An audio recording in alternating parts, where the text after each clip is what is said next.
తెలియదు ఏంటంటే వాళ్ళు లైఫ్లో రాసే first exam 10th class board exam రాస్తూ ఉంటారు. కానీ 10th క్లాస్ బోర్డ్ ఎగ్జామ్ కంటే ముందు కూడా వాళ్ళు రాయడానికి చాలా రకాల కాంపిటేటివ్ ఎగ్జామ్స్ ఉన్నాయి. సపోజ్ మీకు ఎగ్జాంపుల్ చెప్పాలంటే ఒక 8th క్లాస్ చదివే స్టూడెంట్ జాతీయ స్థాయిలో రాయగలిగే ఎగ్జామ్లు 42 ఎగ్జామ్స్ ఉన్నాయి. ఆ 42 ఎగ్జామ్స్ ఉన్నాయన్న అవగాహన కూడా చాలామంది విద్యార్థుల్లో లేకపోవడం వాళ్ళు అప్లై చేయలేరు. సో ఇప్పుడు ఒకేసారి ఇంటర్మీడియట్లోనో ఒకేసారి 10th తర్వాతనో కాంపిటీషన్ తెలిసినప్పుడు పిల్లలు వెనకబడుతూ ఉంటారు. సో వీళ్ళకి ఎలాంటి కాంపిటేటివ్ ఎగ్జామ్స్ ఉన్నాయి.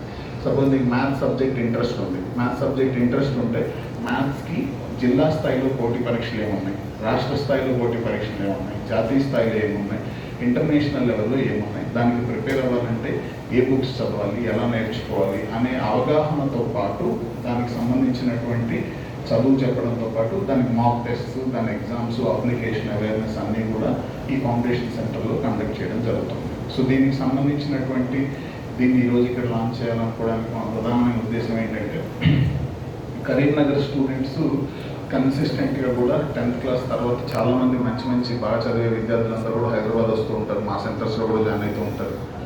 మీరు కనుక జేఈ అడ్వాన్స్డ్ రిజల్ట్ అబ్జర్వ్ చేసిన, జేఈ మెయిన్ రిజల్ట్ అబ్జర్వ్ చేసిన తెలంగాణలో నీట్ అయినా ఎప్సెట్ అయినా చూస్తే కంపల్సరీగా ఒక 100 మంది విద్యార్థులు సీట్ సాధిస్తే దాంట్లో కనీసం 10 మంది విద్యార్థులైనా ఉమ్మడి కరీంనగర్ జిల్లా నుంచి ఉంటారు. Karimnagar students are always having a good potential, good knowledge, good talent. అలాంటి విద్యార్థులతో మాకు కలిసి పనిచేసే అవకాశం రావడం అనేది మా దృష్టంగా భావిస్తున్నాం. డెఫినెట్గా ఇక్కడ మా set of dedicated experienced faculty ఉండి పేరెంట్స్కి, స్టూడెంట్కి అవేర్నెస్ కల్పించడంతో పాటు వాళ్ళకి కావాల్సినటువంటి ప్రాపర్ కోచింగ్ కూడా ఇవ్వడం జరుగుతుంది. ఈ 6th to 10thలో ఉన్నటువంటి స్టూడెంట్స్ ఇది నేర్చుకోవడం వల్ల ఈ స్కిల్ సెట్ అనేది వాళ్ళకి నేను ఇందాక చెప్పినటువంటి 3 రకాలుగా ఉపయోగపడుతుంది. సో దీని ద్వారా విద్యార్థులు కూడా బెనిఫిట్ పొందుతారని, దీని ద్వారా ఫ్యూచర్లో కూడా వాళ్ళకి చాలా మంచి అడ్వాంటేజ్ ఉంటుంది అనేది నా బలమైన నమ్మకం. అండ్ రెసిడెన్స్లో కూడా మేము లాస్ట్ 7-8 ఇయర్స్ నుంచి ఎక్కువగా చూస్తున్నప్పుడు విద్యార్థుల యొక్క బిహేవియర్, స్పెషల్గా జిల్లాల నుంచి వచ్చేటటువంటి విద్యార్థులు ఈ 2 years ఇంటర్మీడియట్ చాలా క్రూషియల్ అని చెప్పి తీసుకొచ్చి హాస్టల్లో పెడుతూ ఉంటారు.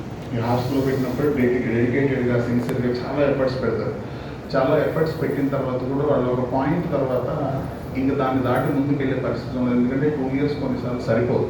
ఒక్కొక్కళ్ళ ఐక్యూ లెవెల్ని బట్టి వాళ్ళు సపోజ్ ఫర్ ఎగ్జాంపుల్ 10th క్లాస్లో 10 out of 10 మార్క్స్ వచ్చాయి, 10th క్లాస్లో 550 మార్క్స్ వచ్చాయి, 520 మార్క్స్ వచ్చాయి, కానీ ఎటువంటి జేఈ ర్యాంక్ ఎందుకు రాలేదు, ఎటువంటి ఎప్సెట్ ర్యాంక్ ఎందుకు రాలేదు అన్నప్పుడు బేసిక్స్ వీక్గా ఉండడం అనేది ప్రధానమైనటువంటి కారణం. బేసిక్స్ వీక్గా ఉన్నప్పుడు ఏమైందంటే కాన్సెప్ట్ అర్థమవుతుంది, బోర్డ్ ఎగ్జామ్స్లో మంచి మార్క్స్ వస్తాయి, కానీ అప్లికేషన్ ఓరియంటెడ్ వాటిలో వెనకబడతారు. సో ఆ బేసిక్స్ మీద వర్క్ చేస్తే స్పీడ్, యాక్యురసీ 2 పెరుగుతాయి. దాని ఉద్దేశంతో ఇక్కడ ఫౌండేషన్ సెంటర్ ఓపెన్ చేయడం జరుగుతుంది. సో లాస్ట్ 7-8 ఇయర్స్లో హైదరాబాద్ నుంచి కూడా మేము మంచి సక్సెస్ స్టోరీ జనరేట్ చేయగలుగుతున్నాం.